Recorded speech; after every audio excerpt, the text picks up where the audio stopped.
आमीन। वो खुदावन हमारा प्रभु यीशु मसीह आज हमारे सम्मुख मौजूद है मेरे भाई। हालेलुया। वो हमारे परिवार की रखवाली करता है, वो हमारे परिवार की रक्षा करता है, हमारे शरीरों की हर एक तकलीफ को उसने कलवरी पर ले लिया। हम प्रभु को बहुत धन्यवाद देते हैं कि ये टाइम है हमारे लिए कि हम उसके साथ एक हो जाए। हालेलुया। जैसे लिखा है, दुख जो हमारे यहाँ जब इस शरीर पे है, बहुत प्रकार के दुख है, कई प्रकार के विचार है, कई प्रकार की सोच है। क्या सही बात है? परिवार का साथ नहीं दे रहा है, भाई का साथ नहीं दे रहा है, लोग इधर उधर एकदम तिलमिला रहे हैं, परेशान हैं। लेकिन जब आप यीशु मसीह के शरण में आते हैं, कह रहे हैं कि यहाँ के दुखों का अंत होगा, लेकिन जो सुख यीशु मसीह देने जा रहा है उस सुख का कभी अंत नहीं है। हालेलुया। वो अनंत जीवन का सुख है। आमीन। यीशु मसीह यहाँ पर आ चुका है ताकि हमें वहाँ ले जाए। जैसा उसने वायदा किया कि मैं आऊँगा और तुम्हें वहाँ ले जाऊँगा ताकि जहाँ मैं रहूँ वहाँ तुम भी रहो। हालेलुया। उस वायदे को पूरा करने के लिए प्रभु यीशु मसीह आज आ चुके हैं। मैं प्रभु का बहुत धन्यवाद देता हूँ। हालेलुया। एक और गीत गाएंगे।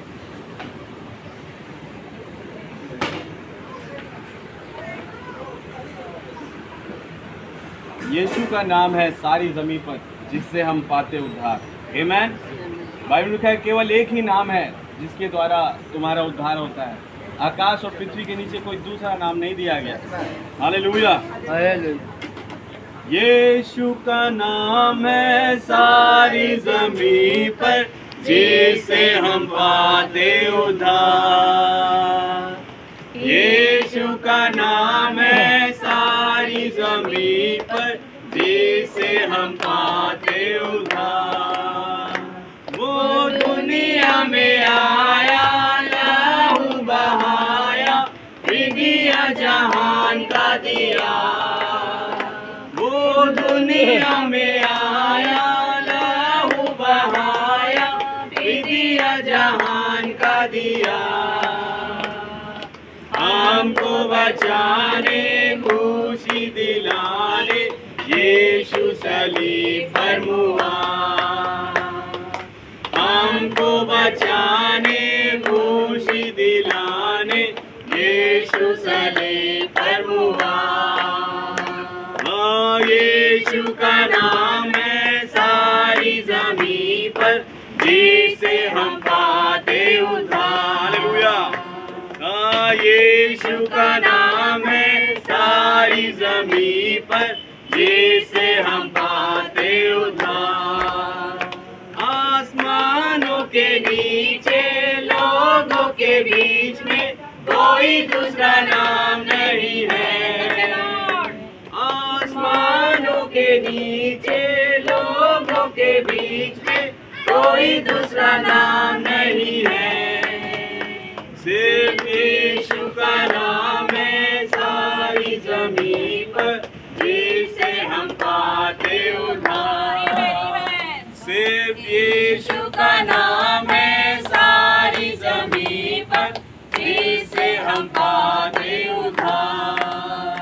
हाँ, यीशु का नाम है सारी जमीन पर जिससे हम पाते उद्धार। वो दुनिया में आया, लहू बहाया, फिदिया जहान का दिया। वो दुनिया में आया, लहू बहाया, फिदिया जहान का दिया। हमको बचाने, खुशी दिलाने यीशु सलीब पर हुआ। सच है। हमको बचाने, खुशी दिलाने यीशु सलीब पर हुआ। इसलिए यीशु का नाम है सारी जमीन पर जिससे हम पाते उद्धार। हालेलुया। हाँ, यीशु का नाम है सारी जमीन पर जिससे हम पाते उद्धार। आसमानों के नीचे, लोगों के बीच में कोई दूसरा नाम नहीं है। आसमानों के नीचे, लोगों के बीच में कोई दूसरा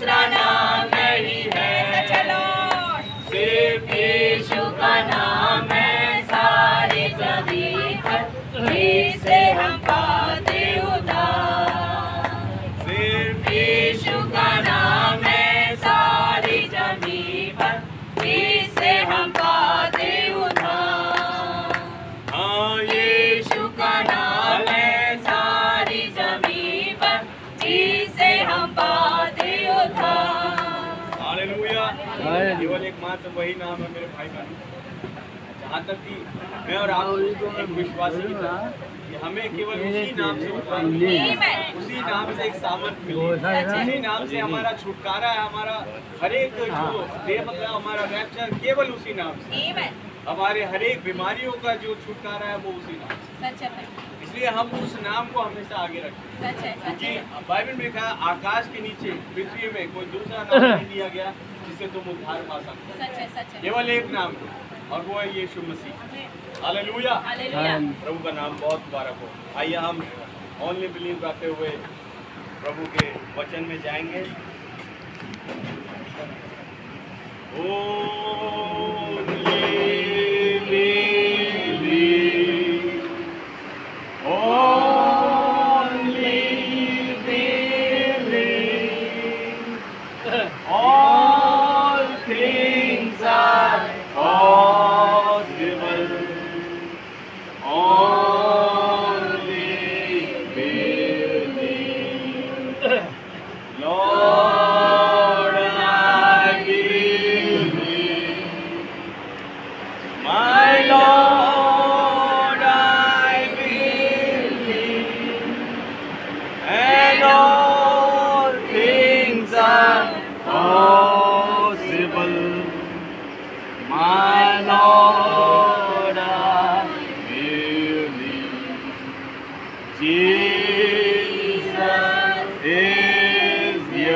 एक बार फिर से आपके चरणों में आते हैं प्रभु। इस सुबह की बेला में जब हम यहाँ एकत्रित हुए हैं, उन्होंने पाया प्रभु आप अपने वचनों के द्वारा हमें शांति प्रदान करें। अगर हमारा मन विचलित है तो आपकी पवित्र आत्मा हमें समझाए प्रभु, मददगार हुई है, आप हमारे मनों को अपने कंट्रोल में लीजिए। उन्होंने पाया आज हमारे हृदय का, कानों का, हमारी आंखों का खतना हो जाए और हम वो चीज़ देखें जो आप दिखाना चाहते हैं, हम वो चीज़ सुने जो आप सुनाना चाहते हैं, हम वो चीज़ ग्रहण करें जो आप हमें देना चाहते हैं।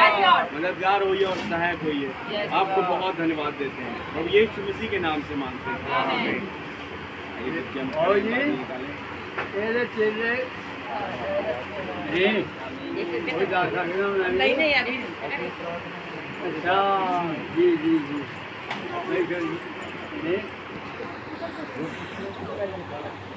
हाँ जी, मरकुस की इंजील मरकुस 5 उसका 21 वचन से पढ़ रहा हूँ मैं। मरकुस 5 उनका 21। जब यीशु फिर नाव से पार गया तो एक बड़ी भीड़ उसके पास इकट्ठी हो गई। वो झील के किनारे ही था कि यायर नामक एक आराधनालय के सरदारों में से एक आया और उसे देखकर उसके पांव पर गिरा और ये कहकर उससे विनती की कि मेरी छोटी बेटी मरने पर है, तू आकर उस पर हाथ रख कि वो चंगी होकर जीवित रहे। तब वो उसके साथ चला और बड़ी भीड़ उसके पीछे हो ली, यहाँ तक कि लोग उस पर गिरे पड़ते थे। एक स्त्री थी जिसको 12 वर्ष से लहू बहने का रोग था। उसने बहुत वैद्यों से बड़ा दुख उठाया और अपना सब माल व्यय करने पर भी उसे कुछ लाभ न हुआ, परंतु और भी रोगी हो गई थी।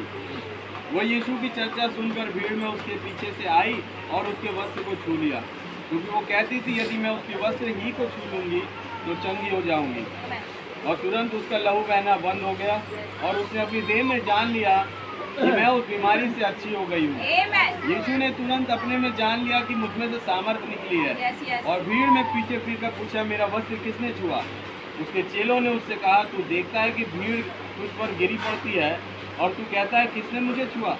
तब उसने उसे देखने के लिए जिसने ये काम किया था चारों ओर दृष्टि की। तब वो स्त्री यह जानकर कि मेरी कैसी भलाई हुई है, डरती और कांपती हुई आई और उसके पांव पर गिरकर उसे सब हाल सच सच कह दिया। उसने उससे कहा, पुत्री, तेरे विश्वास ने तुझे चंगा किया, कुशल से जा और अपनी इस बीमारी से बची रहे। हालेलुया। प्रभु यीशु मसीह इस वचन को पढ़े जाने पर आप हमें आशीषित करें और स्वयं आइए और अपने वचन को हमारे लिए खोलिए। प्रभु यीशु मसीह के नाम से मांगते हैं। बैठ लीजिए।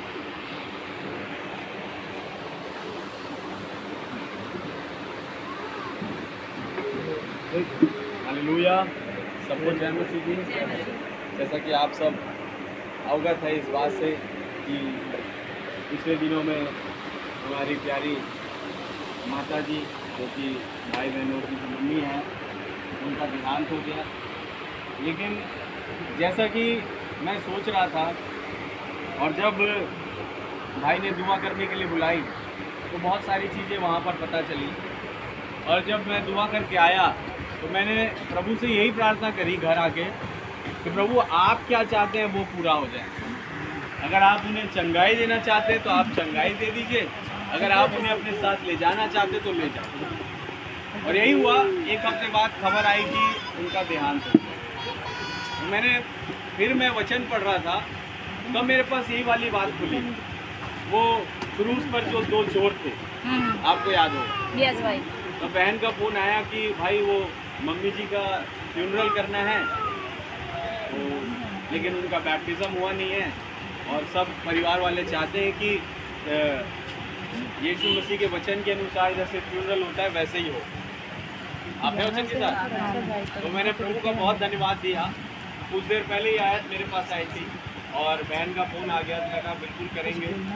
और प्रभु यीशु मसीह ने अगुवाई करी और बहुत बढ़िया खुदावन ने समझाया कि अब वो अपने एक सुरक्षित स्थान में पहुंच गई। हालेलुया। देखिए जीवन भर वो चोर अपने जीवन में कभी यीशु मसीह को ग्रहण नहीं किए बोले, लेकिन अपने जीवन के अंत में उसने ये विश्वास किया कि ये जो लटका हुआ है मेरे बगल में वो कोई और नहीं, वो खुदा का बेटा है। Yes yes. हालेलुया। हालेलुया। और उसने कहा, प्रभु जब तेरा राज्य आएगा तो तू उसमें मुझे जगह देना। अपने जीवन के अंत में उसने ये डिमांड करी। और मैं प्रभु का धन्यवाद देता हूँ, वो भी बैप्टिज्म नहीं लिया था और खुदावन ने कहा अभी इसी वक्त तू मेरे राज्य में होगा।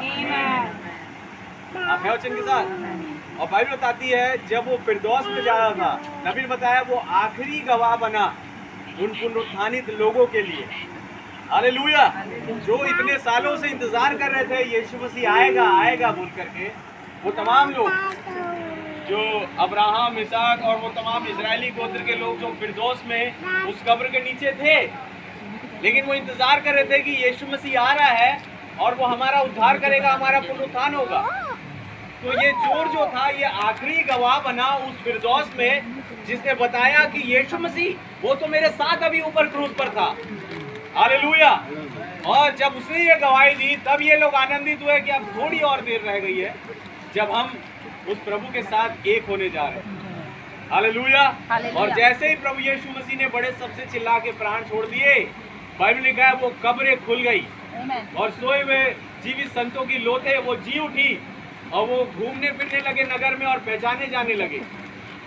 आमीन। मैं विश्वास करता हूँ जो भाई बहन की जो माता है वो भी इधरी कदरी यही कहीं पर है, वो मौजूद है, क्योंकि प्रभु ने उसे जिला उठाया है। मेरे भाई बहन, प्रभु ने जो वायदा किया है कि मैं अपने पवित्र जन को सड़ने नहीं देता।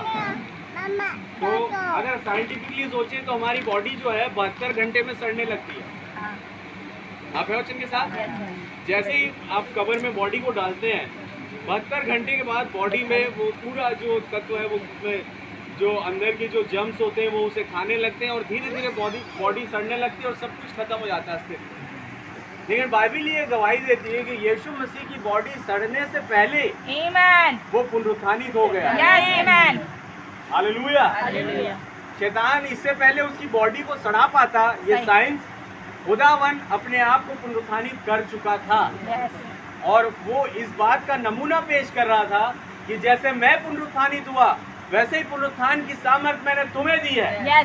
हालेलुया। तुम कभी जब अगर शैतान तुम्हें कब्र में डाल दे किसी बीमारी से, किसी मौत से तुम्हारी मृत्यु हो जाए तो चिंता मत करना, 72 घंटे के पहले ही मैं तुम्हें जिला उठाऊंगा। Hallelujah, hallelujah.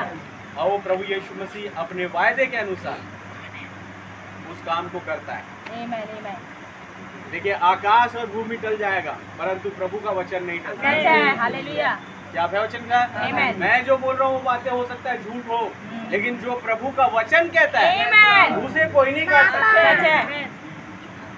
क्या है वचन के साथ? आमीन। दुनिया का कोई भी शास्त्र इस प्रभु के वचन को काट नहीं सकता। सच है, सच जो जो इसमें लिखा है आज उसके अनुसार घट रहा है। है। आमीन।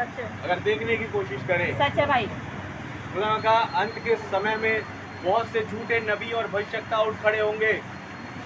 सही बात है। सच है भाई। लेकिन क्यों कहा खुदावन ने? क्योंकि एक सच्चा होगा आमीन। जिसके नमूने पर कुछ झूठे निकल आएंगे। सच है भाई। गॉड ब्लेस यू भाई। और यहाँ पर कुछ है झूठे इस पूरी दुनिया में जो अपने आप को भविष्यवक्ता कहते हैं, लेकिन उनके बारे में वचन में लिखा नहीं है। जिसके विषय में वचन में होगा वही एक खुदा का सच्चा भविष्यवक्ता होगा। लोग कहते हैं भैया वो प्रभु के भेजने वाला जो काम है ना वो खत्म हो गया। मतलब प्रभु अपने लोगों को भेजता है और उन्हें जगत के उद्धार के लिए समाचार सुनाने को भेजता है, वो वाला काम खत्म हो गया। मैं कहा भैया हर एक जन आज तक जो प्रभु के नाम से समाचार प्रचार कर रहा है वो प्रभु का भेजा हुआ जन है, अगर वो वचन के अनुसार उस राज्य का सुसमाचार बोल रहा है तो। सच है। Hallelujah, hallelujah.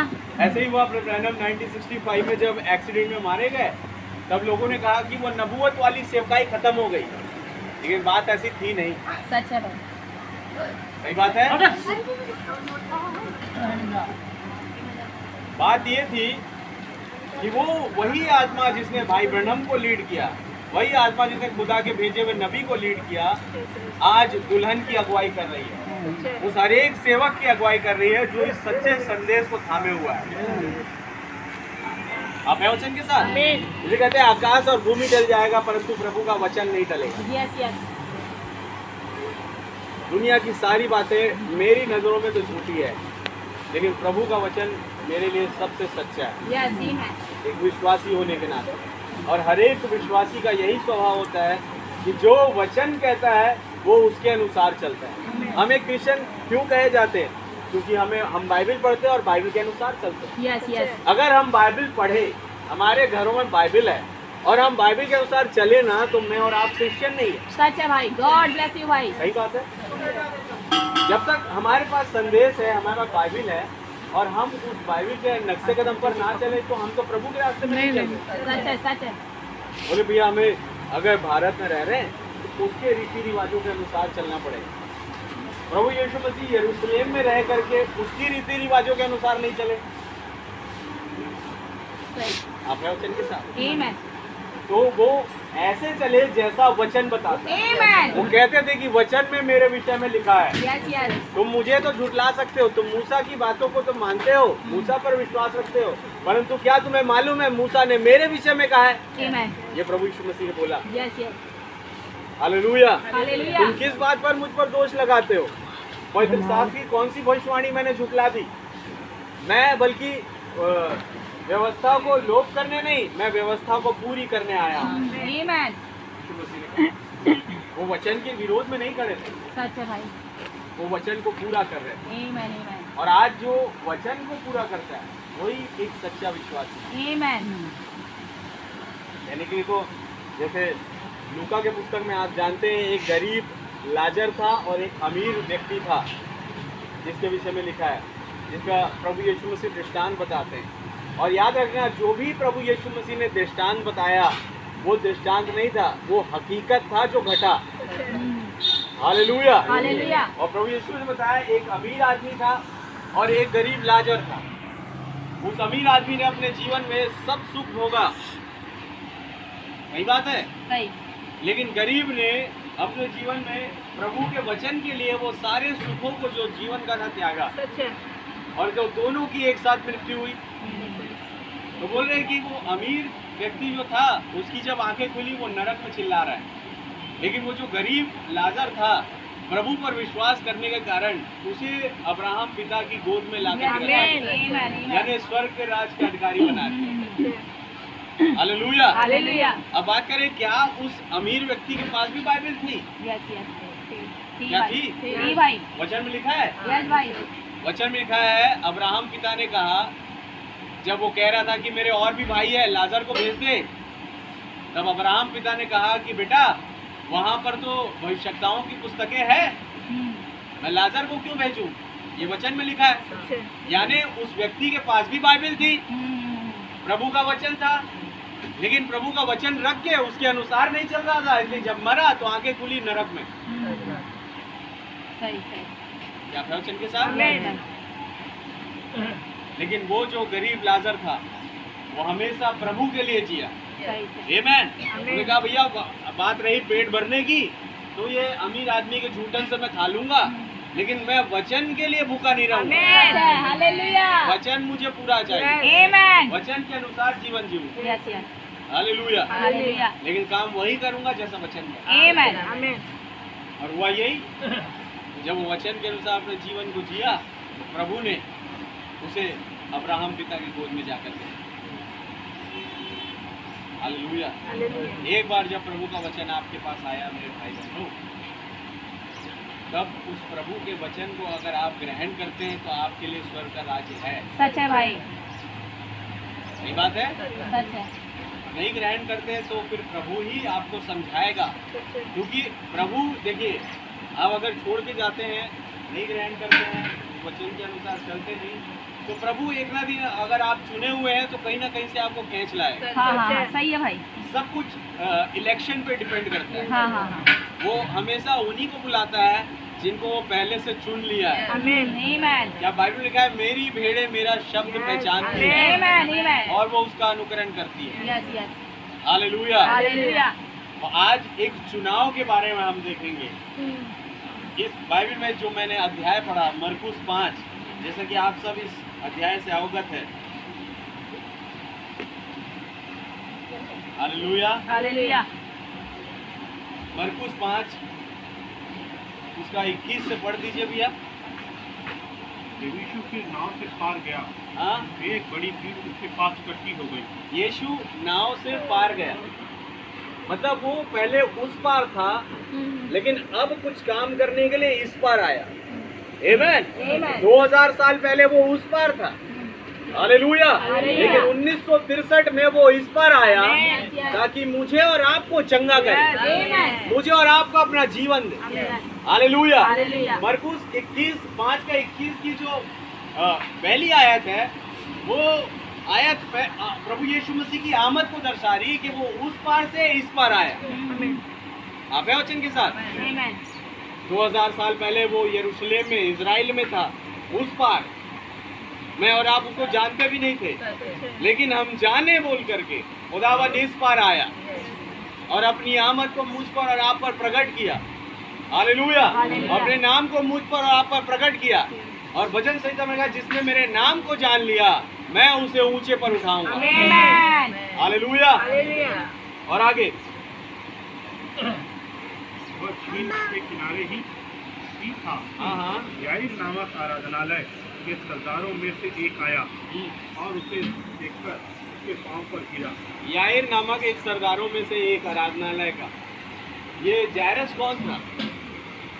जो ब्रैनम ने एक ड्रामा खींचा और बताया कि जायरस जो था वो उस इजरायली में एक कलीसिया का पास्टर था। आप है वचन के साथ। हाँ, व्यवस्था को मानने वाला था, व्यवस्था की अच्छी समझ थी, व्यवस्था की लोगों को सीख देता था, और उन तमाम हाकिमों में से एक था। और हो रहा ऐसा था कि धीरे धीरे इसके चर्च से संख्या कम होती जा रही थी।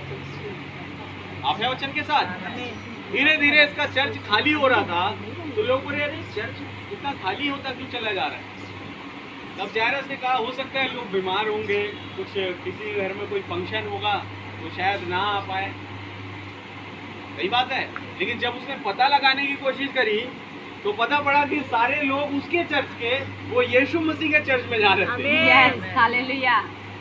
आप है वचन के साथ। जायरस के चर्च से उठ करके लोग यीशु मसीह के चर्च में जा रहे थे। क्यों? क्योंकि यीशु मसीह के पास जो चीज थी वो जायरस के पास नहीं थी। हालेलुया, गॉड ब्लेस यू भाई। क्या वचन के साथ? और यीशु मसीह के चर्च में लोग आते थे और उन अद्भुत काम और आश्चर्य कर्मों को देखते थे और प्रभु का वचन सुनते थे और आशीष पाके वहां से जाते थे। एक दिन हुआ कि जायरस के चर्च के लोग उसके चर्च में, जायरस के चर्च में आए और कहने लगे, पाशा जी, बोले हाँ क्या बात है, तुम लोग कहाँ गए, इतने दिन से दिखाई नहीं दे रहे हो? तो कहे, पाशा जी हम वो यीशु मसीह के चर्च में गए थे, एक काम कीजिए, आप अपनी रजिस्टर में से हमारा नाम काट लीजिए। हमारे रजिस्टर में से नाम, मतलब चर्च का जो उनका रजिस्टर था उसमें से जायरस के जो विश्वासी कह रहे हैं कि आप हमारे अपने रजिस्टर में से चर्च के हमारा नाम काट लीजिए, क्योंकि अब हम इस चर्च के सदस्य रहना नहीं चाहते। बोले क्यों, क्या हो गया तुम्हें? बोले नहीं, क्योंकि आप जो प्रचार करते हैं और जो शिक्षा आप देते हैं, यीशु मसीह जो शिक्षा देता है वो फर्क है। यस, सच्चे। जब हम आपका प्रचार सुनते हैं तो उसमें कोई जीवन नजर नहीं आता, क्या वचन के साथ? लेकिन जब हम यीशु मसीह का प्रचार सुनते हैं उसमें अनंत जीवन दिखाई देता है। Hallelujah, hallelujah. वहाँ पर चंगाइयाँ दिखाई देती है, वहाँ पर अद्भुत काम आश्चर्यकर्म दिखाई देते हैं। सच है, क्या वचन के साथ? मैं हमारा नाम काट दो। बोले चलो ठीक है, जाओ। तो नाम काट दिया, सही बात है। अब ऐसा हो रहा है कि इसके मन में भी आ रहा है कि मैं भी जाऊं, लेकिन चर्च का हाकिम है, पास्टर है, तो जाएगा तो उसके जो सहपाठी देखेंगे वो कहेंगे, अरे तुम यहाँ कैसे आए, तो इसका विरोध करते थे, तुम यीशु मसीह के पास कैसे आ रहे हो? तब नबी बोला कि उसके अंदर जो खुदावन ने वो चिंगारी रखी थी वो अचानक फूटने लगी। अब वो चिंगारी के तहत वो कहे कि मैं अब जाऊंगा प्रभु यीशु मसीह से मिलने। इस बात को देखने के लिए छुप छुपा के जाऊंगा और अपने लोगों को ये बताऊंगा कि ये जो व्यक्ति प्रचार कर रहा है यीशु बोल के, ये गलत है, ये अपने आप को जो मसीहा कहता है ये गलत व्यक्ति है, मैं अपने लोगों को ये साबित करूंगा। ये सोच के जायरस उसके प्रचार में, प्रभु यीशु मसीह के प्रचार में कपड़ा वपड़ा लपेट के एकदम मुंह में गमछा बांध के ताकि कोई पहचान ना पाए, वो घुसा। Hallelujah, hallelujah. और उसका प्रचार सुनने के लिए बैठा। लेकिन जब प्रचार यीशु मसीह चालू कर रहे थे तो बहुत सारी चीज़ें उसे पता पड़ी। बोले ये तो मैंने कोई सेमिनरी में भी नहीं सीखी, समझ में आ रहा था। बोले मैं तो चाहकर भी इस पर कोई गलती नहीं ढूंढ पा रहा हूँ। और फिर उसके बाद यीशु मसीह ने प्रेयर लाइन लगाई, प्रेयर लाइन में जिसके लिए दुआ कर रहे हैं वो चंगा हो जा रहा है। Hallelujah, hallelujah. बोला ये सब चीज़ देख करके मैं नहीं जाऊँगा इसके पास। वो फिर चला गया। फिर खबर आने लगे और चर्च के लोग वहाँ जाने लगे। बोले हो क्या रहा है यीशु मसीह के चर्च में? कहते हैं यीशु मसीह के चर्च में अंधा जाता है, जाता तो अंधा है वो, लेकिन वापस जब आता है वो देखने लगता है। Hallelujah, hallelujah. और लंगड़े पता क्या कर रहे थे? जूते की शोरूम से नए नए जूते खरीदते थे। वो लंगड़े जो पैर में जूते नहीं पहन सकते, वो जूते खरीद के यीशु मसीह के चर्च में जा रहे थे, क्योंकि उन्हें मालूम था कि जब हम जाएंगे तो हमारे पैर ठीक हो जाएगा और जब वापस आएंगे तो हमें जूतों की जरूरत पड़ेगी। ये सोच के वो यीशु मसीह के भवन में घुसते थे। Hallelujah, hallelujah. और वहाँ पर उनके पैरों को खुदावन दे देता था, उन लंगड़ों को सामर्थ देता था चलने की, तो पैर में जूते पहन के निकलते थे।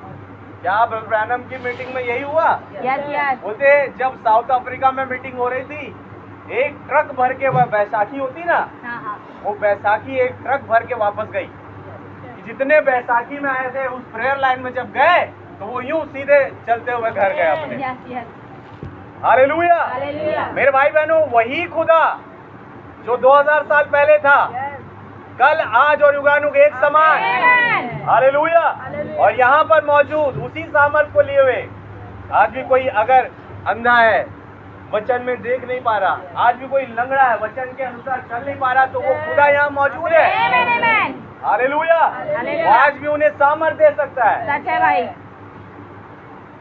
बाइबल लिखा है अंधे देखेंगे, लंगड़े दौड़ने लगेंगे, और हर एक बीमार सामर्थ पाएंगे, Amen, amen. क्योंकि खुदा का राज्य आ चुका है। Amen, amen. वो आने वाला नहीं है, सच है। वो आ चुका है। Amen. बोले कहाँ है? वो तुम्हारे अंदर है। Amen. हालेलुया। तुम्हें बस चाहिए कि तुम वचन का वेलकम करो। Yes, yes. नहीं बोला, जो वचन का वेलकम करता है बेदारी उसके पास है। Amen. हालेलुया। हालेलुया। शिमोन फरीसी के घर में शिमोन फरीसी ने वचन का वेलकम नहीं किया, सच है। लेकिन वहाँ पर कहीं दूर दराज से Amen. एक पापिनी स्त्री आई। Yes, yes. हालेलुया। उसने प्रभु यीशु मसीह के पैरों को धोया। Yes, yes. तो खुदा ने कहा, जा बेटी, तेरे पाप क्षमा हुए। Amen. तो उसने वचन का वेलकम किया, उसे बेदारी मिली। शिमोन फरीसी ने वचन का वेलकम नहीं किया। प्रभु यीशु ने कहा, किसने ज्यादा प्यार किया? जिसके पाप क्षमा हो गए। सच है भाई। God bless you. वो 50 पापी था शिमोन फरीसी, और ये पापिनी स्त्री 500 गुनाह लिए हुए। सच है, सच है। हालेलुया। हालेलुया। इसके तो 500 के जो गुनाह थे वो 0 हो गए, लेकिन शिमोन के 50 के 50 वहीं अटके। सच है, सच वो अभी भी गुनहगार है। सही बात। क्या आप है वो चंगी साहब? Yes, भाई। क्योंकि वो यीशु मसीह को इसलिए नहीं बुलाया था कि मैं उसका वेलकम करूंगा, बल्कि इसलिए बुलाया कि उसकी बेइज्जती करवाऊंगा मैं अपने लोगों के पास। सही बात है, ये वाली बात हो रही थी बाइबल में। लेकिन वहाँ पे खुदावन ने इसलिए ठुकराया जाना सहा, इसलिए एक कोने में उसे रखा गया कि एक पापिनी स्त्री जो चुना हुआ बीज है, Yes. वो आकर के यीशु मसीह से मुलाकात करे। Amen, amen. कि अगर यीशु मसीह अंदर चले जाते, आप है वचन के साथ, Yes, भाई। शिमोन फरीसी के उन तमाम लोगों के साथ सभाओं में मिल घुल जाते, तो ये पापिनी स्त्री से नहीं मेल खा पाते। सच है। इसीलिए प्रभु का मैं इस ठुकराए जाने को सहूंगा। Yes, yes. हालेलुया। हालेलुया। मैं उस निंदा को सहूंगा। क्यों? क्योंकि मेरी बच्ची आ रही है, Yes, yes. मेरी बेटी आ रही है, जिसे मैंने उद्धार देना है। Yes, yes. Hallelujah. क्या है वचन के साथ? Amen. हमेशा प्रभु यीशु मसीह यही करते हैं। जायरस, अब खुदावन उसके मन में कुछ डाल रहा था, और आपको मालूम, नबी ने बताया कि जायरस विश्वासी नहीं था, लेकिन उसके घर में जो बेटी थी ना 12 साल की, वो विश्वासी। इसीलिए जायरस के कहने पर प्रभु यीशु मसीह उसके पास गए। हालेलुया। Hallelujah. कई बार ये होता है कि हम उन चीज़ों को देखते हैं, वचन के खुलासे को देखते हैं, जैसा वचन में लिखा है हमें समझ में आता है वही बिल्कुल सही बात है ये, लेकिन उसके अनुसार चल नहीं पाते, उसको ग्रहण नहीं कर पाते। सही बात। एक जायरस वाला स्वभाव हमारे अंदर बैठा रहता है सही, सही। कि हम सच्चाई सुनना नहीं चाहते। आप है वचन के साथ? हमें नहीं। तो फिर होता क्या है, घर में कोई मर गया, फिर उसकी लड़की अभी बीमार थी, बीमार है तो चलो कोई डॉक्टर के पास ले जाए, डॉक्टर ने दवाई दी, 2 दिन ठीक हुआ, फिर उसके बाद फिर बीमार पड़ गई। ऐसा हो रहा है कि बीमारी आ रही जा रही, आ रही जा रही, बुखार आ रहा है जा रहा है, ठीक ही नहीं हो रहा है। सही। अब करे तो करे क्या? जब थक हार के इसने प्रभु यीशु मसीह के पास ऐसे घुटने हो गया और कहा, प्रभु मेरी छोटी बेटी मरने पर है, मुझे बहुत तेज बुखार है, आप आए और उसके लिए दुआ करें। अभी मरी नहीं थी, देखिए बाइबल लिखा है, आगे पढ़िए। उससे विनती की कि मेरी छोटी बेटी मरने पर आकर उस पर हाथ रख, वह चंगी होकर जीवित रहे। हालेलुया। वो इतना बीमार हो गई, इतनी हताश हो गई कि अब या तब वो मर जाएगी। और जायरस बहुत परेशान है, ये डॉक्टर वो डॉक्टर के पास घूम के आ गया, कोई अब मसला नहीं निकल पड़ रहा है। लड़की और बीमार पे बीमार होती जा रही है। क्या है वचन के साथ? Yes, भाई। लड़की और बीमार पे बीमार, बीमार पे बीमार, अब या तब कभी भी मर जाएगी। लेकिन प्रभु यीशु मसीह नहीं चाहता कि वो मरे। सच है। हालेलुया। हालेलुया। और प्रभु यीशु मसीह देखिए जा रहा है उसके घर की, उसे चंगा करूंगा मैं, क्योंकि दर्शन मिल चुका है। हालेलुया। हालेलुया। प्रभु यीशु मसीह बगैर दर्शन के कुछ भी नहीं करते थे। Yes. तो क्या जायरस की बेटी का दर्शन मिल गया था? आमीन। वो दर्शन मिल चुका था, और उस दर्शन के तहत क्या हो रहा है फिर आगे? वो उसके साथ चला और बड़ी भीड़ उसके पीछे बोली। जी जी। यहाँ तक कि लोग उस पर गिरे पड़ते थे। अब यहाँ से यीशु मसीह की एक यात्रा चालू हुई। मान लो अब ये यहाँ पे सभा हो रही है, अब यीशु मसीह को वहाँ तक जाना है, थोड़ा सा दूर का डिस्टेंस है, अब पैदल पैदल चलना है और जायरस के घर में जाना है, उसकी बेटी की फिर हाथ रख के दुआ करनी तो वो चंगी होगी। ये यीशु मसीह के दिमाग में है। आप है वचन के साथ। आमीन। और उसने कहा हाँ मैं चलूंगा। वो ये नहीं देख रहा है कि अरे तू तो मेरे वचन पर विश्वास नहीं करता है, मैं तेरे घर नहीं आऊंगा, मैं तेरी बेटी को चंगा नहीं करूंगा, क्योंकि ये यीशु मसीह का स्वभाव है नहीं। वो कहा हे परिश्रम करने वालों और बोझ से दबे हुए लोगों मेरे पास आओ, मैं तुम्हें विश्राम दूंगा। तुम्हारे गुनाह कैसे भी क्यों ना हो वो स्वहीम के समान श्वेत हो जाए। हालेलुया। चंगा करने वाला मैं हूँ। ऐसा करके यीशु मसीह उसके घर जा रहे हैं। अब जाते जाते क्या हो रहा है फिर 25 वचन। एक स्त्री थी, उसको 12 वर्ष से लहू बहने का रोग था। जी, उसने बहुत वैद्यों से बड़ा दुख उठाया। 12 वर्ष से लहू बहने का रोग था एक स्त्री को। आप वचन के साथ बाइबल बता रही 12 वर्षों से। इसका 42 वचन पढ़े, 5 का 42 42। लड़की तुरंत उठकर चलने फिरने लगी। हाँ, क्योंकि वह 12 वर्ष की थी। क्योंकि वो 12 वर्ष की थी। कौन?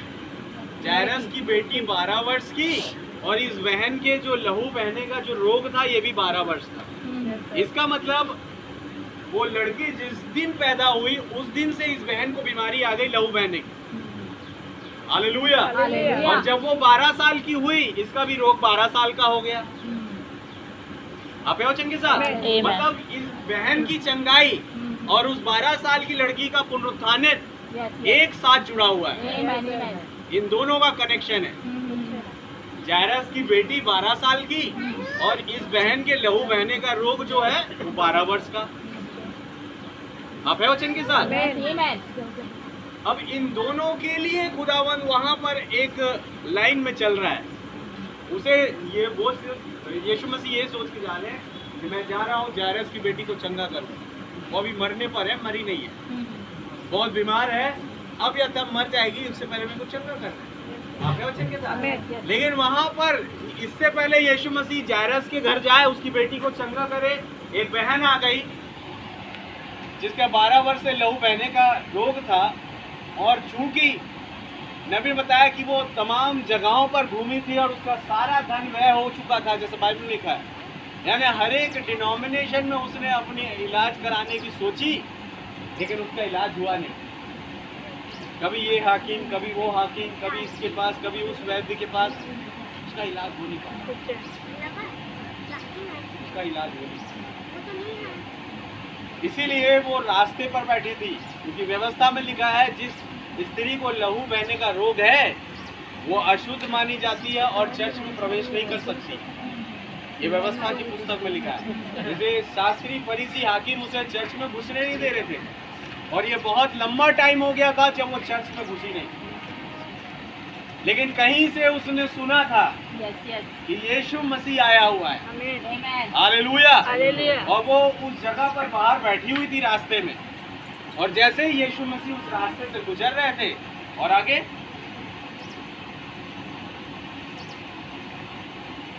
अपना माल व्यय करने पर उसे कुछ लाभ ना हुआ। उसे कुछ लाभ नहीं हुआ। उसने अपना सारा माल व्यय कर दिया, अपना सारा जीवन दांव पे लगा दिया। कभी ये चर्च, कभी ये हॉस्पिटल, कभी वो हॉस्पिटल, कभी इस पास्टर से हुआ, कभी उस पास्टर का, कुछ नहीं हो रहा, कुछ भी नहीं हो रहा। उसका जो रोग है, उसकी जो बीमारी वो खत्म नहीं हो रही। और वो खत्म हो कैसे? तब इसके अंदर एक विश्वास था। हालेलुया।